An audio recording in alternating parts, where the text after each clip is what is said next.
Hi, this is Assistant Editor Ellie Pyle, and we're going to be talking about Thanos #4 with Jason Aaron. And Jason, why don't you talk to us a little bit about the moment where we find out that this girl that Thanos has been spending all this time with up to this point is actually Death? Right. Well, yeah, that's a big moment in the story, a big moment for Thanos. It's a moment I think we've dropped a lot of hints about along the way. It's one a lot of people may have seen coming. And if you know the story of Thanos, then you know how big a part his relationship with Death is of that story. That relationship is kind of what sets Thanos apart, what makes him unique, and more than just a crazy purple alien who shows up and wants to conquer planets. He is in some sense a hopeless romantic, and that everything he does is driven by love. It just so happens that the person he's in love with is the actual personification of Death. And in the past, she always looked like just a skeletal face that we would see wearing a cloak and hood, and she didn't really speak. So obviously we've ventured away from that interpretation a little bit, and that we've made Death very much a part of Thanos' life. That we saw them together as kids and all up through his adolescence and then teen years and to the present. And he kind of finds out for the first time this woman who he's been in love with for so long, this one girl who's been his only friend for years, is actually Death.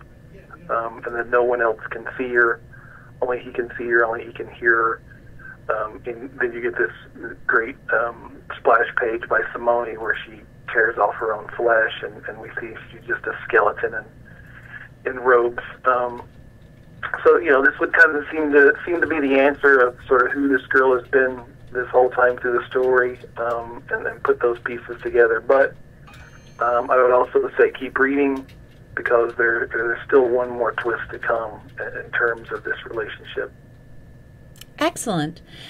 And the idea of Death as Thanos' kind of imaginary childhood friend, through his adult life, that was something that you brought to this story for the first time. Can you talk a little bit about where that inspiration came from, or what the process was that went into deciding that was the route you were going to go?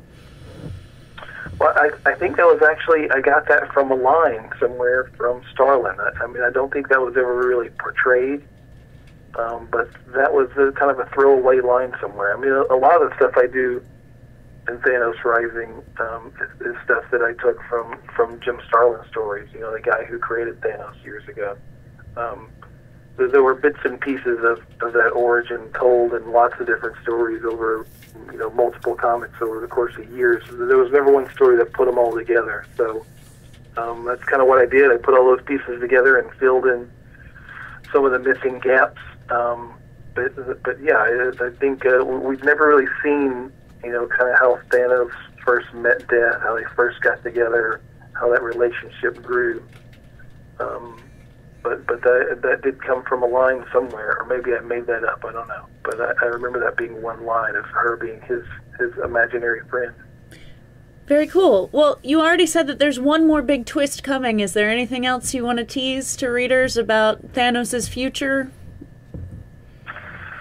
Well, in Thanos Rising #5, we kind of wrap up the origin. As you see from the end of this issue, Thanos is coming back to Titan, so he's sort of come full circle back to where he started out.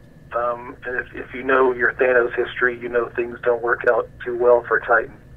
And like I said, we get one more sort of surprising twist involving his relationship with Death. And then also, by the end of the issue, we kind of bring things to the present day. And so we see how that relationship, what that relationship has become in the present. Awesome. Well, thank you very much for your time, and thank you for this awesome book that I know that everyone is really enjoying. Cool. Thank you.